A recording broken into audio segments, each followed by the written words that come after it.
Welcome dear students, MSc Previous Botany paper 5th plant physiology and metabolism के लिए मैंने आपको इम्पॉर्टेंट क्वेश्चंस दिए थे। आज मैं आपको पेपर 5th के जो वेरी शॉर्ट टाइप्स के हमारे आंसर होते हैं, जो कि हमको 2 मार्क्स के लिए राजस्थान यूनिवर्सिटी में अटेम्प्ट करने होते हैं, उसके आंसर मैं आपको शेयर कर रही हूँ। यहाँ पर बच्चों मेरा आंसर देने का पर्पस यही है कि आप ये देखें कि 2 मार्क्स के लिए हमको अपना कंटेंट किस तरह से देना है, कौन कौन सी इंफॉर्मेशन हमको अपने आंसर में मेंशन करनी चाहिए, कौन से पॉइंट्स हमको लिखने चाहिए। तो इन सभी क्वेश्चंस के आंसर आप देखिए।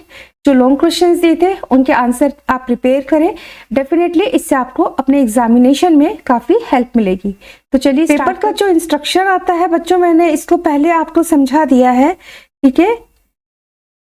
सभी जो क्वेश्चंस है, लॉन्ग क्वेश्चन सभी पेपर्स के लिए मैं आपको दे चुकी हूँ। उन वीडियोस के लिंक डिस्क्रिप्शन में दे रखे हैं। Very short answer type questions जो कि 2 मार्क्स के लिए होते हैं एंड यूजुअली राजस्थान यूनिवर्सिटी में टोटल क्वेश्चन 10 होते हैं। तो 10 × 2 हो गया हमारा 20 मार्क्स के लिए। हमारा क्वेश्चन नंबर 1 होता है जो कि कंपल्सरी होता है। फर्स्ट क्वेश्चन है, व्हाट आर हाइडेथोट्स? हाइडेथोट्स क्या होते हैं? हाइडेथोट्स आर स्पेशलाइज्ड ओपनिंग्स और pores present on the margin and tips of the leaves of monocots, grasses and other angiosperm plants.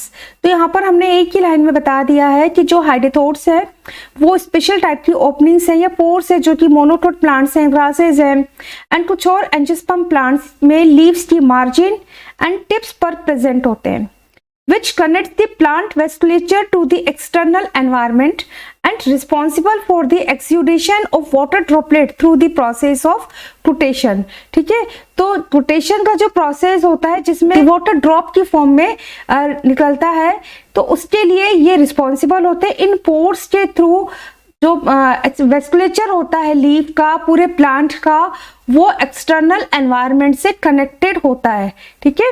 So that is hydathodes. तो यहाँ पर हमने इसका फंक्शन भी बता दिया एंड इसका स्ट्रक्चर को भी हमने बता दिया है कि बेसिकली ये मिलते कहाँ पर है। नेक्स्ट बहुत ही इंपॉर्टेंट है कंसेप्ट ऑफ स्पार्क, ठीक है। इसके ऊपर शॉर्ट नोट भी बनता है एंड ये एक बहुत ही एडवांस्ड कंसेप्ट है। तो सबसे पहले हम इसकी फुल फॉर्म लिखेंगे, soil plant atmosphere continuum. This is the unified system spark proposed by Huber in 1924. The fundamental principle of spark is water moves from higher total water potential to the regions of lower total water potential at a rate depending on the hydraulic resistance of the medium। ठीक है, क्या कह रहा है कि ये जो spark का कंसेप्ट है, ये जो सिस्टम है, इसको प्रपोज किया था हुबर ने 1924 में।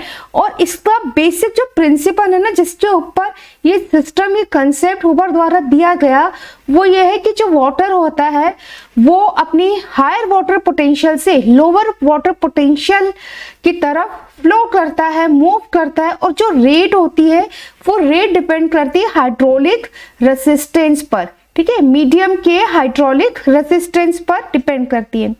By using this concept, अब इस कंसेप्ट का हम यूज कहाँ पर ले सकते हैं, ठीक है। So by using this concept, scientists have the ability to continuously monitor the soil, plant and atmospheric environment. ये एक बहुत ही एडवांस्ड एटमॉस्फेयर की, हमारे एनवायरनमेंट की प्रॉब्लम्स को समझने के लिए दिया गया सिस्टम है, जिसके द्वारा हम मॉनिटर कर सकते हैं अपनी सोइल की फील्ड कैपेसिटी को, सोइल वाटर कंटेंट को, एटमॉस्फेयर की मॉनिटरिंग की जा सकती है। और आजकल ऐसे इंस्ट्रूमेंट्स वगैरह बना लिए गए हैं जिससे कि हम आसानी से स्पार्क कंसेप्ट को यूज करके जो एटमॉस्फेयर है, हमारा एनवायरनमेंट है, सोइल है, उसको हम कंटिन्यू मॉनिटर कर सके। और इसका यूज लिया जाता है आगे प्रिडिक्शन करने में, ठीक है। एनवायरमेंटल प्रिडिक्शन करने में स्पार्क का यूज लिया जाता है। तो ये जो कंसेप्ट है ना, इसको आप डिटेल में पढ़िएगा, बहुत अच्छा एडवांस कंसेप्ट है। नेक्स्ट क्वेश्चन है, briefly describe Gibbs free energy. Free energy करके भी क्वेश्चन पूछा जा सकता है, गिब्स फ्री एनर्जी और फ्री एनर्जी, ठीक है, ये एक ही चीज है। So Gibbs free energy is the quantity of energy associated with the chemical reaction that can be use to do work, ठीक है, कोई भी रिएक्शन हो रही है, जस्ट सपोज ग्लूकोज है, ठीक है, उसका ऑक्सीडेशन हो रहा है, तो केमिकल रिएक्शन हो रही है ना, तो इस केमिकल रिएक्शन से जो एसोसिएटेड एनर्जी है, इस केमिकल रिएक्शन को करने के लिए या एनर्जी देनी पड़ रही है या एनर्जी रिलीज हो रही है जिसका हम यूज कर सकते हैं कोई काम करने के लिए, ठीक है, वो होती है गिब्स फ्री एनर्जी। और ये कैलकुलेट कैसे की जाती है? It is the sum of its enthalpy and the product of the temperature and the entropy of this system. तो किसी भी सिस्टम की जो एंथैल्पी है, एंथैल्पी मीन्स उसके अंदर टोटल हीट, टोटल एनर्जी, जैसे सपोज यहाँ मान लो ग्लूकोज है, ठीक है, एक मॉलिक्यूल है, तो इसके अंदर कितनी एनर्जी है, तो ये हो जाएगी enthalpy. And the product of the temperature and the entropy, entropy होती है डिसऑर्डरनेस, ठीक है। तो जब ये रिएक्शन होगी क्या बनता है? Carbon dioxide and water content. तो मीन्स जो ग्लूकोज का मॉलिक्यूल था जो ऑर्डर्ड फॉर्म में था, अब ये डिसऑर्डर्ड हो गया, ठीक है, ये टूट गया है, तो इसके टूटने से डिसऑर्डरनेस बढ़ रही है ना, तो मीन्स हम कहते हैं सिस्टम की एंट्रोपी बढ़ रही है। एंड साथ ही टेम्परेचर, मीन्स एक अगर हम सिस्टम को अपनी बॉडी माने तो हमारी बॉडी का जो टेम्परेचर है उसके कंपैरिजन में कितना डिसऑर्डरनेस हो रहा है, ठीक है, तो इसका जो प्रोडक्ट होगा उसको हम माइनस करेंगे टोटल एंथैल्पी से, तो रिजल्टेंट जो हमारे पास में निकल कर आता है रिजल्ट, वो होती है हमारी गिब्स फ्री एनर्जी, ठीक है। तो यहाँ पर अब जब भी रिएक्शन होगी, ग्लूकोज की ब्रेकिंग होगी in the presence of oxygen, क्या होगा? ग्लूकोज का डिसऑर्डरनेस बढ़ेगा, डिसऑर्डरनेस बढ़ेगा तो मीन्स इसका एंट्रोपी बढ़ेगा। एंड अगर हम बात करें अपने सिस्टम की तो बॉडी का टेम्परेचर कंट्रोल्ड होता है ना, ग्लूकोज की जो एंथैल्पी है वो उतनी ही है ना, ये भी एक कांस्टेंट हो गया यहाँ पर। तो क्या बढ़ रहा है हमारा? एंट्रोपी बढ़ रही है, एंट्रोपी बढ़ रही है तो मीन्स जो गिब्स फ्री एनर्जी आएगी उसकी वैल्यू आएगी नेगेटिव में। क्लियर है?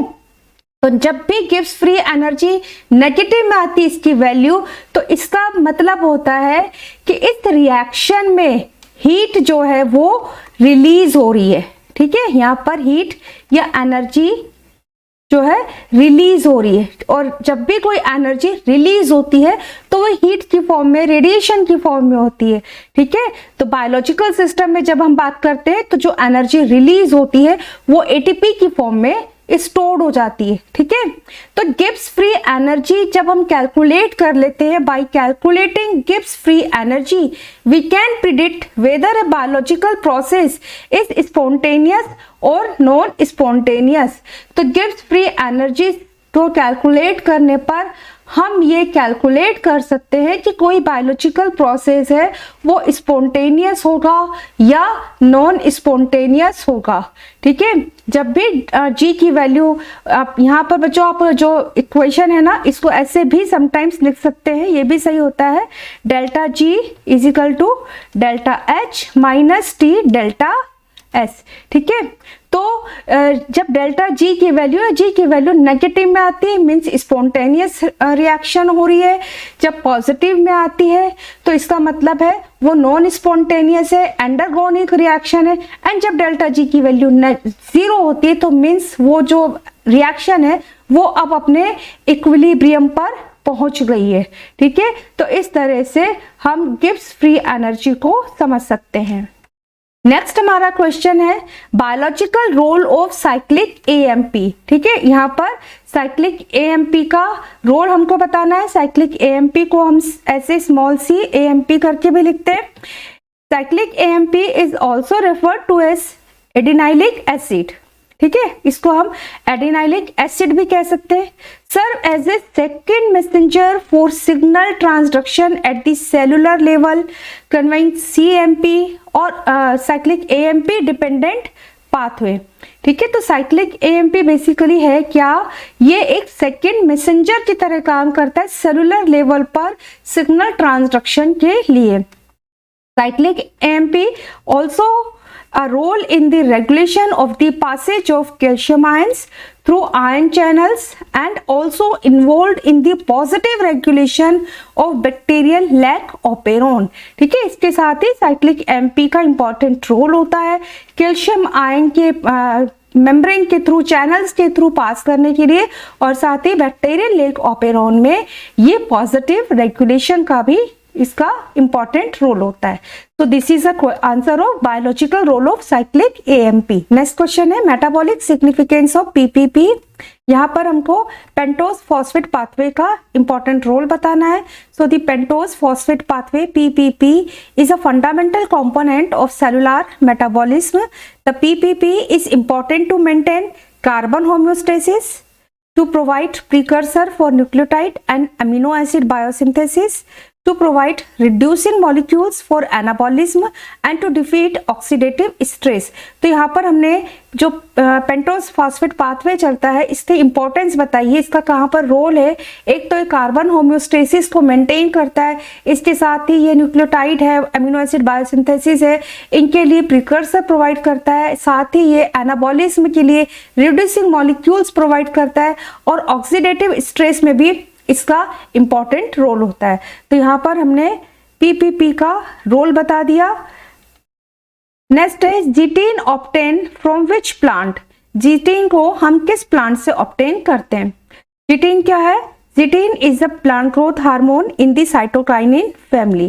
ठीक है, साइटोकाइनिन फैमिली का ही एक प्लांट ग्रोथ हार्मोन है and it is obtained from the plant Zea mays. ठीक है, इसको हम मक्का से ऑब्टेन करते हैं। नेक्स्ट हमारा क्वेश्चन है what do you mean by note factors.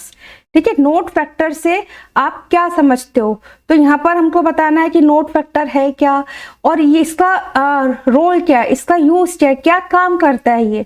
ठीक है, नोट फैक्टर एनएफ करके भी लिखा आ सकता है, are lipochito oligosaccharide excreted by rhizobia which are major determinants of host range, infection and nodulation in the symbiosis between soil bacteria and legume plants. ठीक है, जब भी हम राइजोबिया लिखते हैं ना बच्चों, तो इसका मतलब है कि जितने भी राइजोबियम है उसकी स्पीशीज है, स्ट्रेन्स हैं जो कि लेग्यूम प्लांट्स के साथ में सिम्बायोटिक रिलेशनशिप करेंगे एंड नोड बनाएंगी, वो सब आ जाते हैं। ठीक है, तो ये जो नोड फैक्टर होता है ये क्या है, ये लिपोकाइटो ओलिगोसैकेराइड मॉलिक्यूल है जो कि एक बहुत ही इंपॉर्टेंट डिटर्मिनेंट्स होता है होस्ट रेंज को पहचानने के लिए, इन्फेक्शन करने के लिए एंड नोडुलेशन के लिए।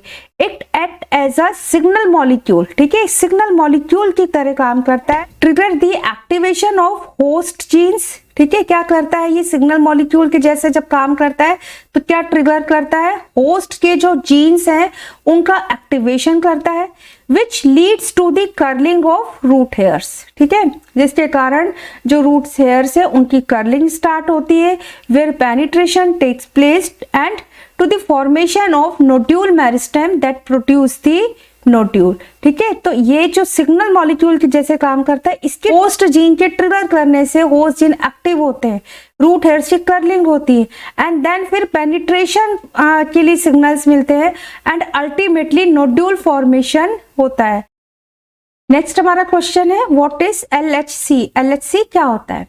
पहले हम इसकी फुल फॉर्म लिखेंगे, लाइट हार्वेस्टिंग कॉम्प्लेक्स। अब हम बताएंगे इसके बारे में। It is a complex of some proteins which are associated with photosystem second and with photosystem first। ठीक है, तो कुछ प्रोटीन कॉम्प्लेक्स हैं जो कि photosystem second and photosystem first के साथ एसोसिएटेड होते हैं। जब ये फोटोसिस्टम सेकंड के साथ एसोसिएटेड होंगे इनको हम एलएचसी सेकंड प्रोटीन्स कहते हैं, और ऐसे प्रोटीन्स जो कि फोटोसिस्टम फर्स्ट के साथ में एसोसिएटेड होते हैं उनको हम एलएचसी वन प्रोटीन्स कहते हैं। ठीक है, अब इनका रोल क्या होता है वो देख लेते हैं। तो light harvesting complex are important for photosynthetic efficiency, photoprotection and photoacclimation. LHC contain pigments that absorb light for photosynthesis, transferring it to photosystem reaction centers that turn solar energy into chemical energy. ठीक है, तो basically जो light harvesting complex है ये protein से बने हुए complex है एंड एसोसिएटेड होते हैं photosystem second and photosystem first के साथ में। तो इनका इंपॉर्टेंट काम क्या होता है, रोल क्या होता है कि एक तो ये फोटोसिंथेसिस की एफिशिएंसी को बढ़ाते हैं, फोटो प्रोटेक्शन करते हैं, फोटो एक्लिमेशन में इनका हेल्प करते हैं एंड लाइट एब्जॉर्ब करके उसको ट्रांसफर करते हैं फोटो रिएक्शन सेंटर पर। और इसके कारण फिर क्या होता है, जो लाइट की एनर्जी है, सोलर एनर्जी, वो केमिकल एनर्जी में कन्वर्ट होती है।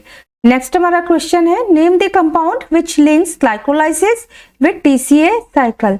बहुत सिंपल है, हमको बताना है ऐसे कंपाउंड के बारे में जो कि as a linker component, linker molecule के जैसे जाना जाता है। That is acetyl coenzyme A is a connecting linker between glycolysis and TCA cycle. Next question है, name one purine and one tropane alkaloids. ठीक है, हमें एक ऐसे एल्कोलाइड का एग्जांपल देना है जो प्यूरिन एल्केलॉइड्स है और एक एग्जांपल देना है ट्रोपेन एल्केलॉइड्स का। सो प्यूरिन एल्केलॉइड्स हमारे हो गए कैफीन एंड ट्रोपेन एल्केलॉइड्स का एग्जांपल एट्रोपिन। आप यहाँ पर कोई से भी एग्जांपल लिख सकते हो, बट एक प्यूरिन एल्केलॉइड होना चाहिए और एक ट्रोपेन। नेक्स्ट हमारा क्वेश्चन है, differentiate between C3 and C4 plants. यहाँ पर आपको C3 एंड C4 प्लांट्स में डिफरेंसेस बताने हैं।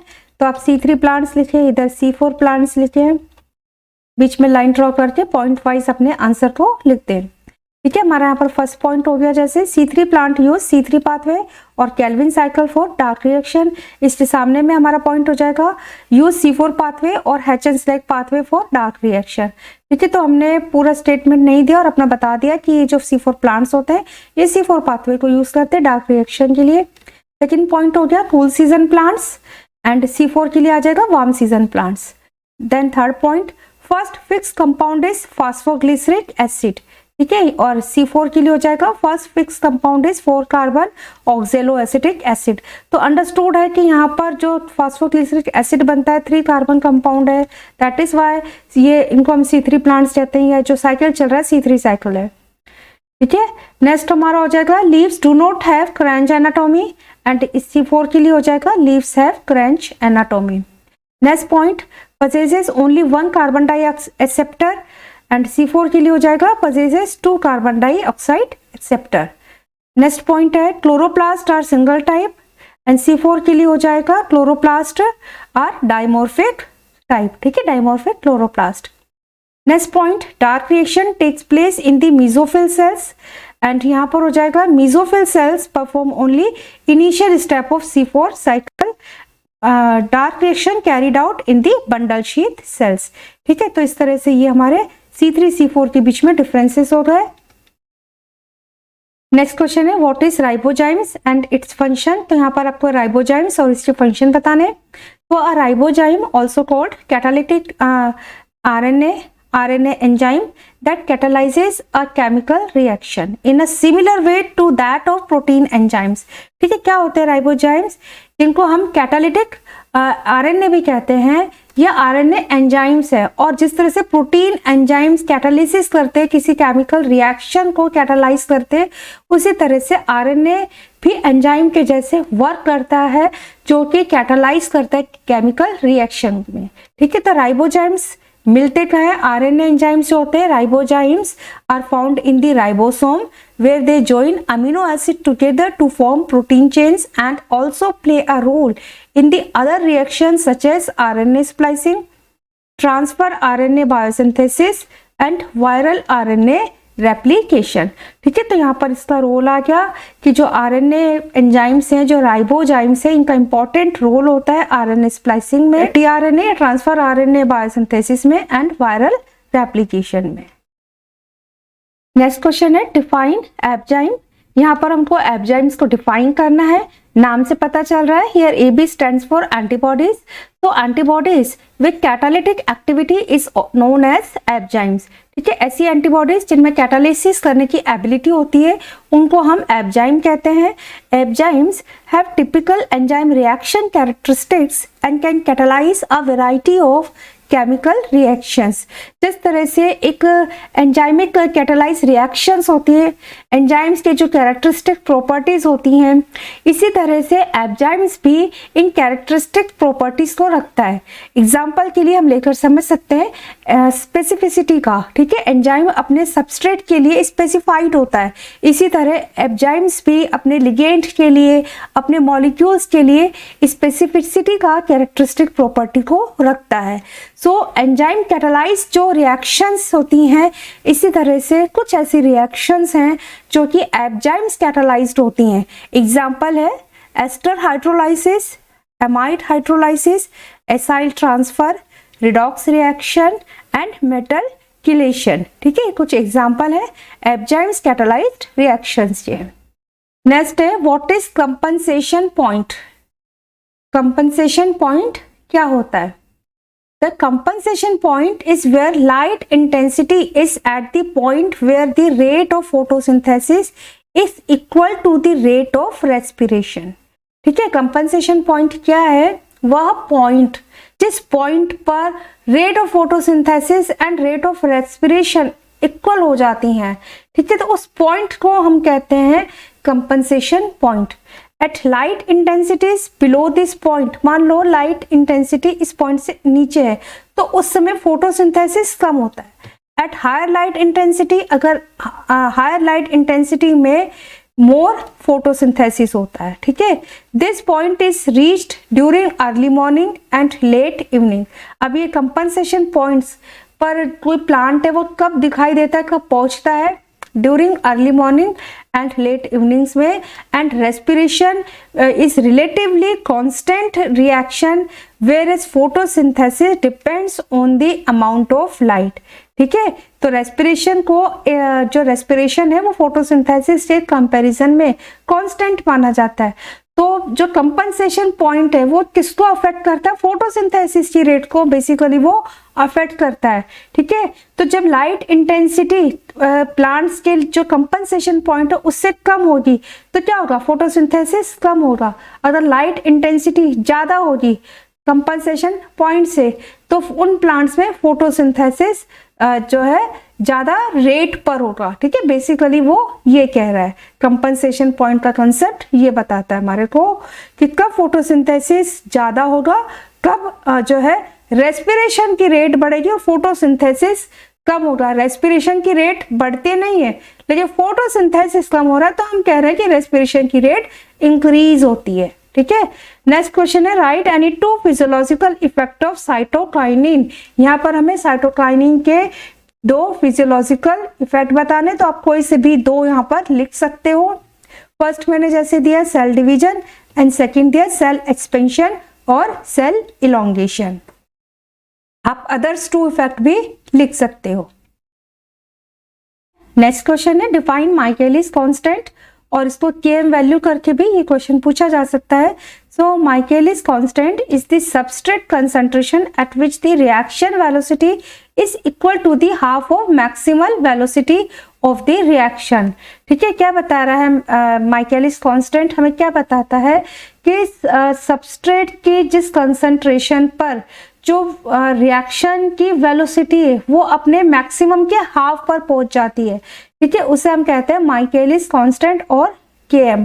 So the smaller the value of Km, अगर किसी रिएक्शन के लिए Km की वैल्यू कम आती है तो इसका मतलब है more strongly the enzyme binds to the substrate. ठीक है, तो वो एंजाइम की एफिनिटी सबस्ट्रेट के साथ में ज्यादा है। जस्ट सपोज आपको ग्लूकोज एंड फ्रक्टोज, ठीक है, दो कंपोनेंट्स के लिए, दो मॉलिक्यूल्स के लिए एक एंजाइम की Km वैल्यू दे रखी है।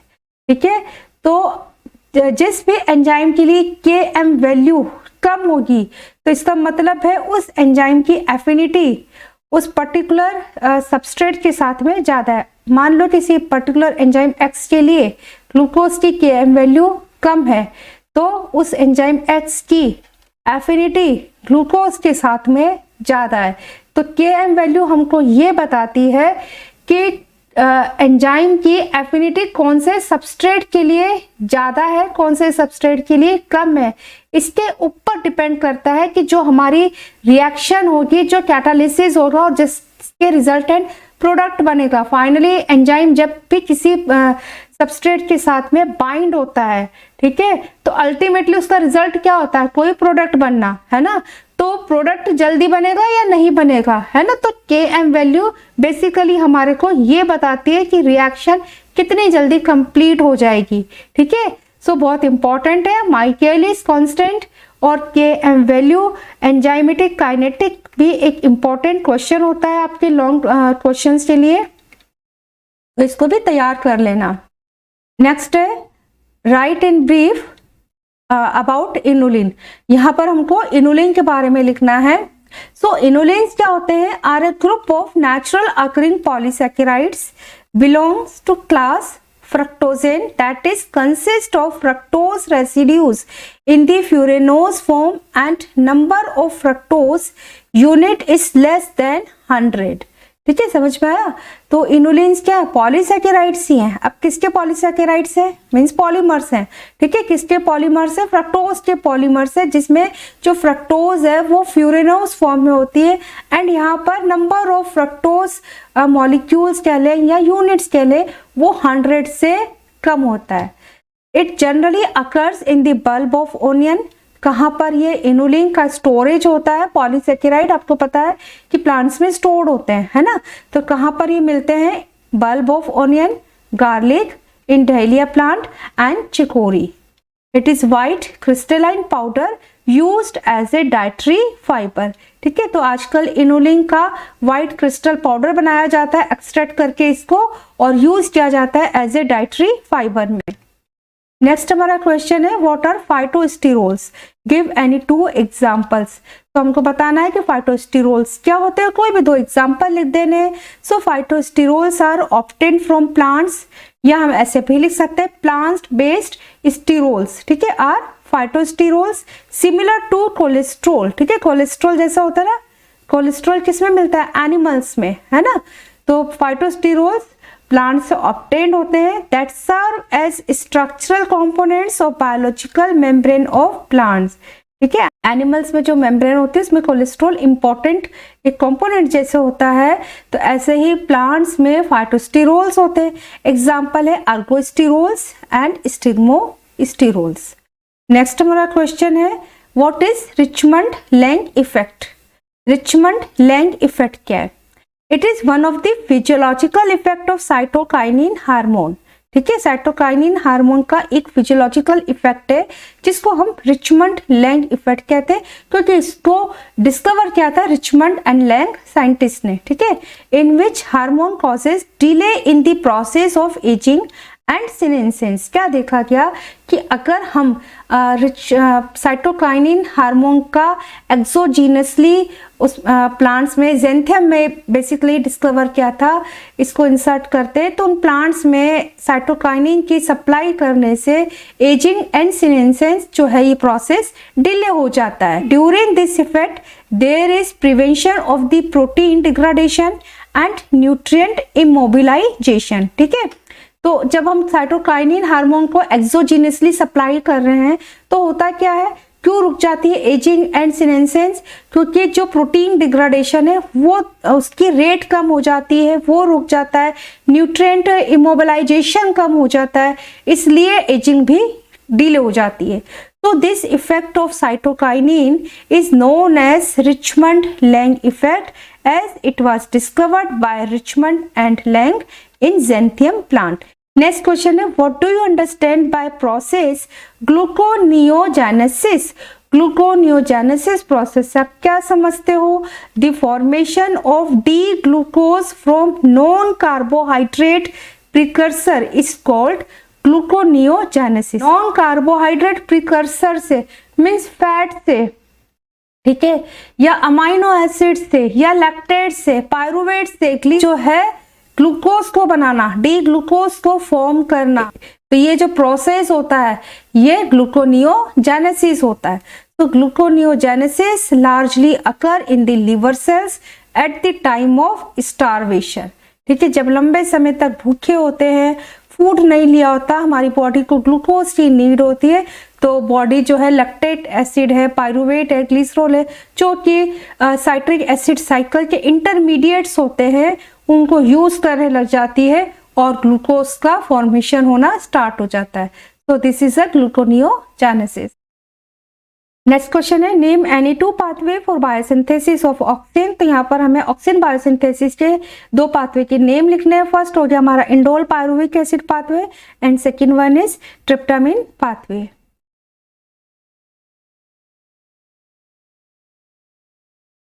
नेक्स्ट क्वेश्चन है name the cell organelles takes part in photorespiration. ठीक है, फोटो रेस्पिरेशन में कौन कौन से सेल ऑर्गेनेल्स पार्टिसिपेट करते हैं, उनके सिर्फ हमें नाम लिखने हैं। तो यहाँ पर फर्स्ट हो गया क्लोरोप्लास्ट होता है, पेरोक्सिसोम एंड माइटोकॉन्ड्रिया। तो हम सिंपली यहाँ पर नाम लिख देंगे। नेक्स्ट क्वेश्चन है व्हाट आर एंटी ट्रांसपेरेंट्स। एंटी ट्रांसपेरेंट्स क्या होते हैं, गिव सम एग्जाम्पल्स। तो यहाँ पर हमें एग्जाम्पल्स देने हैं। तो आंसर है दो substrate which reduce the rate of transpiration in plants without affecting carbon dioxide fixation in photosynthesis और plant growth are called anti transpirant. तो ऐसे सब्सटेंसेस, ऐसे कंपाउंड जो कि प्लांट्स में ट्रांसपिरेशन रेट को कम करते हैं लेकिन ये कार्बन डाइऑक्साइड फिक्सेशन को अफेक्ट नहीं करते, प्लांट की ग्रोथ को अफेक्ट नहीं करते, उनको हम एंटी ट्रांसपेरेंट्स कहते हैं। एग्जाम्पल दे दिया हमने, सिलिकॉन ऑयल है, phenyl mercuric acetate, abscisic acid है, ठीक है, डेसिनाइल सक्सिनिक एसिड है, ऑक्सीथाइलिन एक्सेट्रा। ये कुछ इंपॉर्टेंट एंटी ट्रांसपेरेंट्स हैं। नेक्स्ट क्वेश्चन है व्हाट आर टर्पीन्स। टर्पीन्स क्या होते हैं, तो terpenes is a large group of secondary metabolites build up from isoprene units with the general formula C5H8ON। तो टर्पीन क्या होते हैं, आइसोप्रीन यूनिट से बने हुए हैं जिसमें जो जनरल फॉर्मूला होता है वो C5H8ON है। They can be grouped into classes according to the number of isoprene। तो टर्पीन्स में आइसोप्रीन यूनिट्स का नंबर क्या है उसके अकॉर्डिंगली हमने इसको क्लासीफाई किया है, ग्रुप्स में क्लासीफाई किया है। Terpene and its derivatives play role in the field of food, drugs, cosmetics, hormones, vitamins. ठीक है, तो इनका इंपॉर्टेंट रोल क्या है, कहाँ पर काम में लिए जाते हैं टर्पीन। सेकेंडरी मेटाबोलाइट जैसे प्लांट्स में ये प्रोड्यूस होते हैं, आइसोप्रीन की यूनिट्स हैं।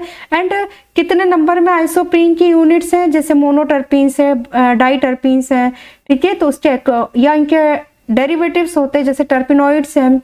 तो इनका यूज किया जाता है फूड इंडस्ट्री में है, ड्रग्स में कर रहे हैं, कॉस्मेटिक्स है, हार्मोन्स है, विटामिन्स है, इन इंडस्ट्रीज में टर्पीन्स एंड डेरिवेटिव्स का यूज में लिया जाता है। नेक्स्ट एंड लास्ट क्वेश्चन है हमारा point out site of glycolysis, Krebs cycle and Calvin cycle.